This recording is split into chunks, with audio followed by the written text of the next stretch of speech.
Hey everyone, so we're gonna finish up our informational text, communities from A to Z, and we are going to read today T through Y, and then you're going to be doing an activity with Z.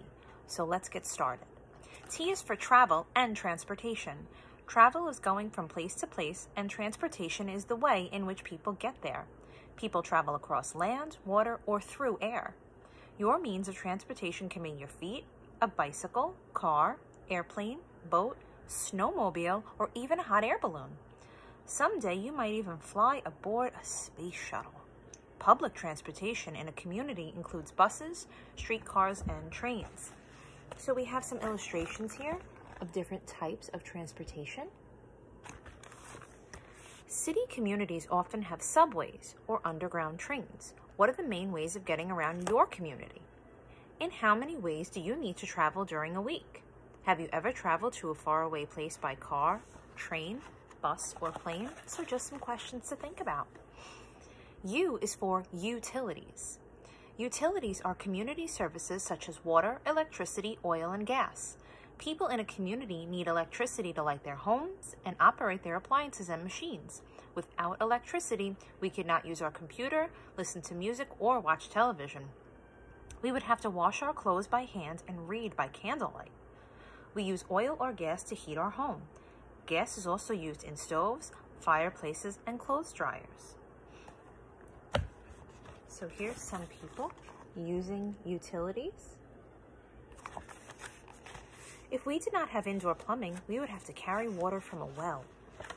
Without gas or oil, we might have to heat our homes using wood or coal.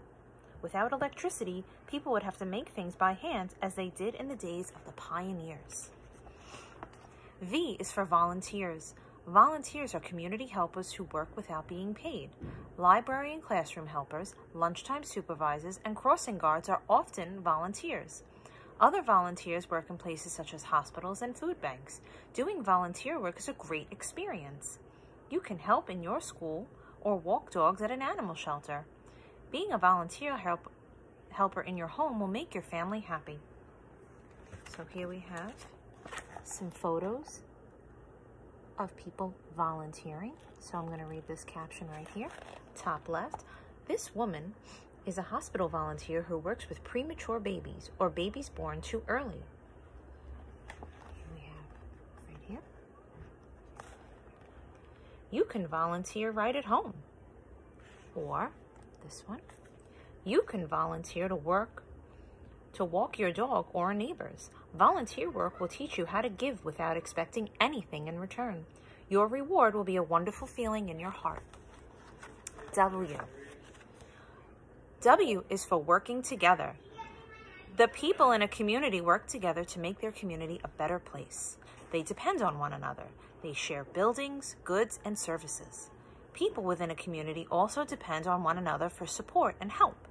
The people in this picture are cooperating to build a community swimming pool. Some are digging, and others are unloading wood and cement. So here we have a great illustration of people working together. X and Y. X are for becoming an expert in your community. X is the second letter in expert. Y is for your community. Learn the names of shopkeepers, fire chief, and government officials in your neighborhood. Visit the local museum to learn more about your community's history. Find out what is the main industry in your city or town. Being an expert will make you feel grateful for all the things in your community and what it provides for you. You are an important member of your community, and you can enjoy all the things in your community has to offer. You can join clubs that participate in community events, such as picnics, bake sales, and parades. At your school, you can be an actor in a play. You can play team sports such as baseball and soccer and compete against teams from other communities. How are you involved in your community? And here we have an expert on his community. I wonder what he's an expert in. Okay, so Z is your activity today. I changed it up. I found 3 really great videos about animals at a zoo. So you're going to click on the add response after you look at those videos and give me 3 facts about those animals each. So 3 times 3 is 9. So you're going to have 9 facts all together. 9. Okay? I'll check in with you guys later. Bye.